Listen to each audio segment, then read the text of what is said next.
अस्सलाम वालेकुम दोस्तों। जापान ने अपना वीजा सर्विस दोबारा से शुरू कर दी है, मगर इस बार उन्होंने जो अपनी वीजा सर्विस है वो वीएफएस ग्लोबल के थ्रू शुरू की है।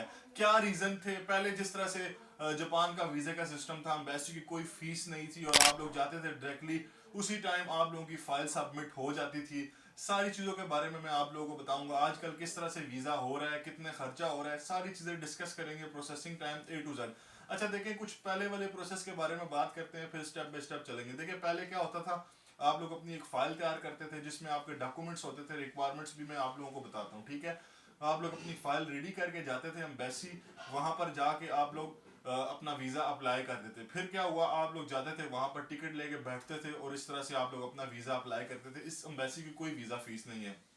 फिर जापान की एम्बेसी ने अपनी अपॉइंटमेंट शुरू कर दी। लोग जाते थे जापान की एम्बेसी से अपॉइंटमेंट लेके वीजा अप्लाई करते थे। फिर क्या हुआ, पाकिस्तान में जापान की एम्बेसी की अपॉइंटमेंट जो है वो ब्लैक में सेल होना शुरू हो गई। तो वो एक काफी बड़ा रीजन था।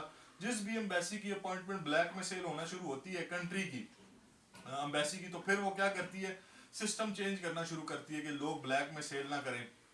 अपॉइंटमेंट जैसे फ्री में थी, फिर लोगों ने 10-10 20-20 हजार, यहाँ के 50-50 हजार की बेचना शुरू कर दी। अम्बेसी ने सोचा आप कोई नया हल निकालते हैं इस चीज का। फिर अम्बेसी ने वीजा बंद कर दिए। इसका जो सबसे बड़ा रीजन था जापान के वीजा बंद होने का, वो ये था कि जब कुछ पाकिस्तानी 2023 में गए हैं, तकरीबन 35 हजार पाकिस्तानी जापान गए जो कि वापस नहीं आए, वहीं पर ही ठहर गए, इलीगल हो गए, ओवरस्टे हो गए, असाइलम अप्लाई किया, जो भी किया, जिस तरह से भी किया।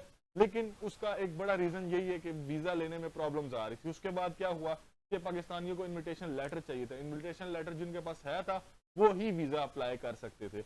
लेकिन अब की सूरत हाल क्या है? अब की सूरत हाल में आप लोगों को बताता हूँ। वीएफएस ग्लोबल, जिसे आप लोग जेरी ऑफिस कहते हैं, उसके थ्रू जापान ने अपनी वीजा सर्विस दोबारा से शुरू की है। लेकिन इस दफा कुछ मैं ये कहूंगा कि मसले हैं छोटे मोटे।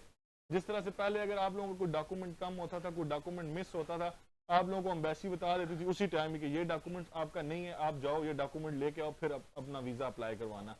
अब क्या होगा, आप लोग जो वीएफएस से जापान की अपॉइंटमेंट लेंगे इस्लामाबाद से, तो उसमें क्या आप लोगों को मसला देखने को मिलेगा कि आप लोगों के जो वीजा फाइल है वो तो रेडी होगी, जब आप लोग सबमिट करेंगे एम्बेसी जाएगी, अगर आप लोगों का वीजा ना लगा तो उसका मतलब ये होगा कि आप लोगों का वीजा रिजेक्ट हो जाएगा। ये एक बड़ा मसला था। पहले तो आप लोगों के पैसे, अब ये है कि आप लोगों को वीएफएस की फीस देनी पड़ेगी, ठीक है।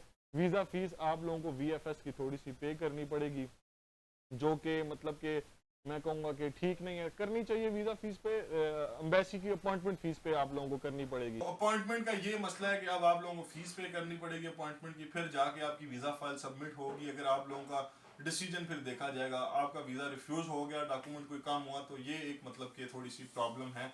बाकी कोई मसला नहीं, आप लोग जापान का वीजा अप्लाई कर सकते हैं। रिक्वायरमेंट जैसे कि आप लोगों का पासपोर्ट हो गया, आईडी कार्ड हो गया, बैंक स्टेटमेंट आपकी होगी, लास्ट 6 मंथ की हो, 3 मंथ की हो, लग जाएगी। उसके बाद आप लोगों का एफआरसी हो गई, एमआरसी हो गई, जॉब बिजनेस के प्रूफ्स हो गए। अगर ये सब चीज़ें आप लोगों के पास है तो आप लोग एलिजिबल है जापान का विजिट वीज़ा अप्लाई करने के लिए, ठीक है। अभी कुछ टाइम पहले जैसे कि इनविटेशन जिनके पास होता था वही लोग अप्लाई कर रहे थे, लेकिन दोबारा से एक सर्विस शुरू हुई है तो इसमें वो लोग भी ट्राई कर सकते हैं जिनके पास इनविटेशन नहीं है, ठीक है। हो सकता है उनका भी वीज़ा लग जाए। वीडियो पसंद आई तो मैं कहूँगा चैनल को लाइक शेयर सब्सक्राइब करना मत भूला करें। और अगर आप लोग किसी और कंट्री के मतलब इन्फॉर्मेशन चाहते हैं तो आप लोग कमेंट करके पूछ सकते हैं।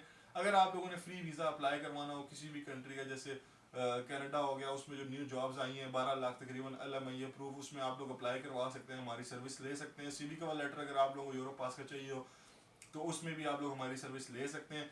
फाइल अगर आप लोगों ने रेडी करवानी हो जापान के लिए, वीज़ा अप्लाई करवाना हो, तो वो भी आप लोग हमसे करवा सकते हैं। वीडियो पसंद है तो चैनल को लाइक शेयर सब्सक्राइब करना मत भूलिएगा। मेरा नाम है श्याम अली। अस्सलाम वालेकुम।